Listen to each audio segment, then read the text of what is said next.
اب سوال پیدا ہوتا ہے قیام اللیل سے مراد کیا ہے؟ یہاں پہ میں ذرا تراویح کا جو پس منظر ہے وہ بیان کر دینا چاہتا ہوں۔ دیکھیے، جیسا کہ ہم نے خطبے میں بھی دیکھ لیا، اللہ نے قیام اللیل جو ہے اسے فرض نہیں ٹھہرایا تطوعا، قرآن مجید میں بھی اس کا کوئی ذکر نہیں، احادیث میں اس کی تشویق و ترغیب پوری موجود ہے۔ ایک اور حدیث بھی ہم بعد میں پڑھیں گے اس پر۔ اس کا پس منظر کیا تھا کہ اس کو چھوڑ دیا گیا۔ اب ظاہر بات ہے مسلمانوں میں کمزور بھی ہیں، مسلمانوں میں وہ مزدوری کرنے والے بھی ہیں، روزہ تو فرض ہے ان پر، چاہے مئی کا مہینہ ہے اور گندم کاٹنی ہے، روزہ تو پھر بھی رکھنا ہوگا، یہ سب کچھ ہے۔ لیکن یہ کہ رات کو پھر کھڑے رہنا ان کے لیے، جاگنا ممکن نہیں ہے، لہذا ان کے اوپر یہ چیز فرض نہیں۔ حضور نے تراویح کی نماز یا قیام اللیل نہ اسے فرض قرار دیا، نہ اس کے بعد جماعت کوئی اہتمام کیا مستقل، صرف 3 راتیں آپ نے جماعت کروائی ہے، اس میں 8 رکعتیں آپ نے پڑھی ہیں کہ جو آپ کا معمول تھا تہجد کا وہ پڑھی، اور تہجد کے وقت ہی جماعت کرائی ہے۔ یہ ہے وہ حدیث۔ اس کے علاوہ کسی نماز تراویح جو ہے جو ہم پڑھتے ہیں 20 رکعتیں عشاء کے ساتھ متصل، اس کا کوئی ذکر نہ دور نبوی میں ہے نہ دور صدیق اکبر میں ہے۔ یہ دور حضرت عمر کی خلافت میں ہوا ہے، اور ہم نہیں کہہ سکتے کتنے سال کے بعد ہوا ہے۔ حضرت عمر رضی اللہ تعالیٰ عنہ کی خلافت کا دور جو ہے وہ تو 10 برس ہے، ہو سکتا ہے 5 برس کے بعد ہوا ہو، 6 برس کے بعد ہوا ہو، 12 ہوا ہے ان کے عہد میں۔ حضرت عمر ایک مرتبہ مسجد میں داخل ہوئے، مسجد نبوی میں، تو دیکھا کہ کچھ لوگ 8 10 12 جو ہے وہ ایک جو ہے حافظ کے پیچھے کھڑے ہوئے اور قرآن سن رہے ہیں، کچھ دوسرے کونے میں کھڑے ہیں، کچھ کہیں اور کھڑے ہیں، مختلف جماعتیں ہو رہی ہیں۔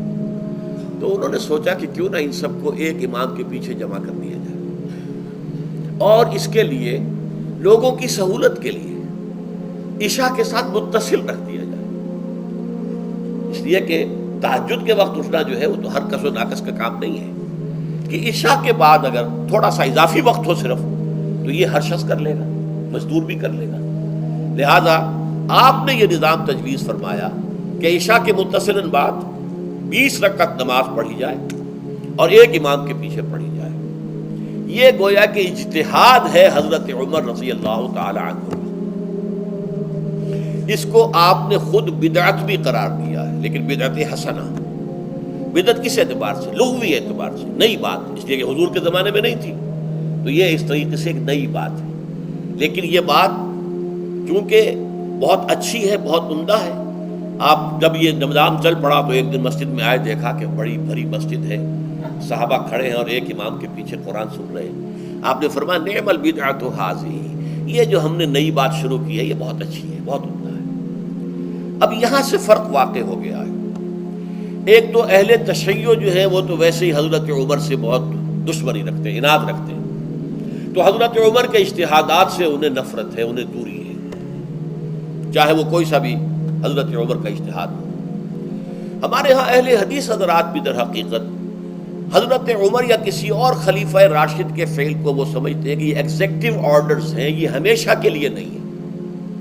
حضرت عمر نے اپنے دور میں ایک نظام قائم کیا، ان کے دور کے لیے ٹھیک تھا، یہ ہمیشہ کے لیے نہیں ہے۔ ہمیشہ کے لیے وہ 8 ہی رکعتوں کے قائل ہیں، وہ تہجد والے، لیکن اس میں بہرحال انہوں نے بھی خود یہ اضافہ کیا ہے کہ وہ 8 رکعتیں وہ عشاء کے ساتھ متصل پڑھتے ہیں، تہجد کے وقت تو نہیں پڑھتے۔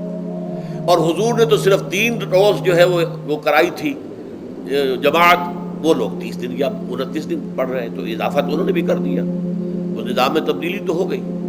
لیکن اہل سنت جو کہلاتے ہیں، ہمارے جو 4 جو ہیں، جو ہمارے مسلک ہیں، حنفی، مالکی، شافعی، حنبلی، ان کا اتفاق ہے اس پر حضرت عمر کا، کیونکہ ان کے سامنے اصول یہ ہے کہ حضور نے فرمایا علیکم بسنتی وسنت الخلفاء الراشدین المہدیین، تم پر لازم ہے کہ میری سنت کو پکڑو مضبوطی کے ساتھ، اور میرے خلفائے راشدین مہدیین جو ہیں ان کی سنت کو پکڑو۔ اس اصول سے یہ چاروں فقہ جو ہیں حضرت عمر کے اجتہادات جو ہیں ان کو بھی پابندی سمجھتے ہیں کہ تمام عمر کے لیے، قیامت تک کے لیے امت مسلمہ پر ان کی پیروی لازم ہے، لہذا اس میں اجماع ہے۔ اور یہاں تک کہ یہ سب سے آخری جو اس میں مسلک پیدا ہوا ہے زمانی اعتبار سے، سب سے پہلے مسلک جو ہے حنفی پیدا ہوا ہے، پھر مالکی پیدا ہوا ہے، پھر شافعی پیدا ہوا ہے، اور پھر حنبلی آخری ہے۔ اور امام احمد ابن حنبل بہت بڑے محدث بھی ہیں. مسند احمد ابن حنبل جو ہے وہ بہت بڑی کتاب ہے، بہت اہم کتاب ہے، جامع کتاب ہے. تو ان کے ہاں بھی 20 رکعتیں ہیں. چنانچہ حرمین شریفین میں، سعودی عرب میں، مکے اور مدینہ منورہ میں جو نماز تراویح ہوتی ہے اس کی 20 رکعتیں ہیں.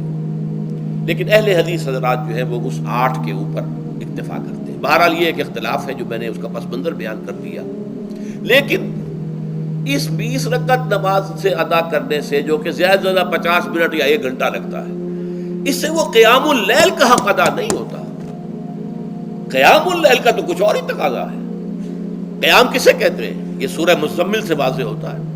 یا ایھا المزمل قم اللیل الا قلیلا نصفہ او انقص منہ قلیلا او زد علیہ ورتل القرآن ترتیلا. آدھی رات یا آدھی رات سے کچھ کم، یعنی تہائی رات، یا آدھی رات سے کچھ زائد، 2/3 رات، یہ ہے قیام اللیل. چنانچہ سورہ مزمل ہی کی آخری آیت جو دوسرا رکوع مشتمل ہے جس پر، اس میں صاف کہہ دیا گیا ان ربک یعلم انک تقوم ادنی من ثلثی اللیل ونصفہ وثلثہ وطائفۃ من الذین معک. اے اللہ کے نبی، اللہ خوب واقف ہے کہ آپ بھی اور آپ کے ساتھ ایک جماعت بھی رات کو کھڑی رہتی ہے، 2/3 رات یا آدھی رات یا 1/3 رات. تو یہ سارا معاملہ جو ہے قیام اللیل کا، گویا کہ کم سے کم 1/3 رات پر اس کا اطلاق ہو سکے گا، یہ نہیں کہ 1 گھنٹے. اب اس کے ضمن میں دیکھیے حدیث پڑھیے.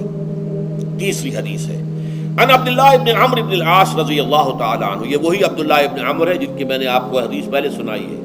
یہ ساری رات کھڑے رہتے تھے، پوری رات، اور ہر روز روزہ رکھتے تھے، جس پر حضور نے منع کیا، لا تفعل، مت کرو ایسا. رضی اللہ عنہما، یہ خود بھی صحابی ہیں اور ان کے والد عمرو بن العاص بھی صحابی ہیں.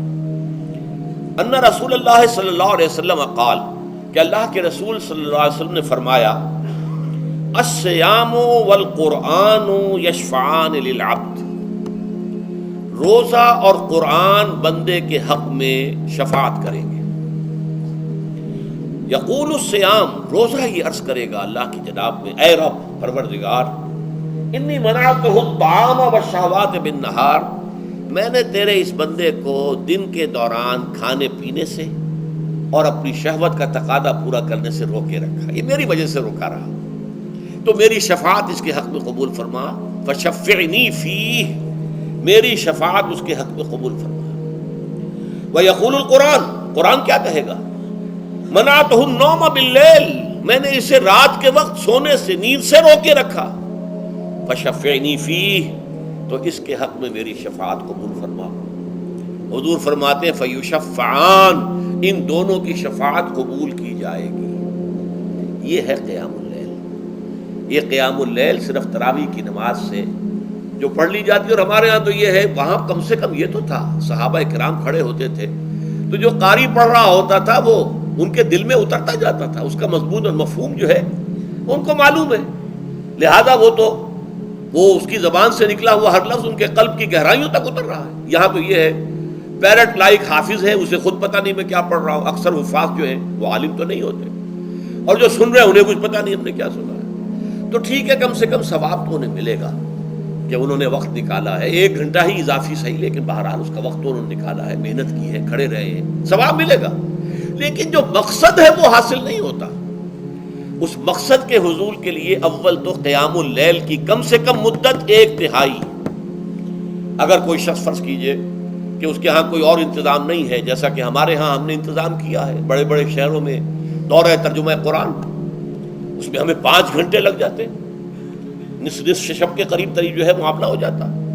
اس میں کیا ہوتا ہے کہ ہر 4 رکعت سے پہلے جو اس کے اندر پڑھا جانا ہے حصہ قرآن کا، اس کا پہلے ہم مطالعہ کرتے ہیں بیٹھ کر، ترجمہ اور کچھ موٹے موٹے نکات کی جو ہے وضاحت. پھر کھڑے ہو گئے اور قاری صاحب کے پیچھے 4 رکعتوں کے اندر وہ 4 رکوع یا جتنے بھی ہیں پڑھ لیے، سن لیے. پھر بیٹھ گئے 4 کے بعد پھر اگلی 4 رکعتوں کے اندر جو کچھ پڑھا جانے والا ہے اس کا ترجمہ، اس کی تفہیم ہو گئی، پھر کھڑے ہو گئے، پھر سن لیا. اس طریقے سے 5-6 گھنٹے میں تراویح ختم ہوئی. تو تراویح بھی ہو گئی، حضرت عمر کے اجتہاد پر عمل بھی ہو گیا، 20 تراویح ہو گئی.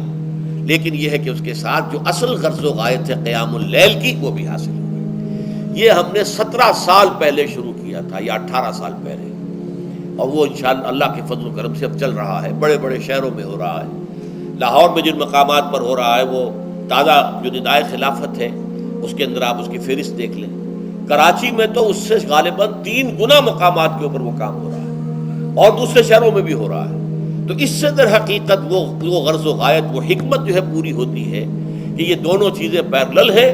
من صام رمضان ایمانا واحتسابا غفر له ما تقدم من ذنبه ومن قام رمضان ایمانا واحتسابا غفر له ما تقدم من ذنبه. تو صیام اور قیام جو ہے ان دونوں کا حق ادا ہو جاتا ہے.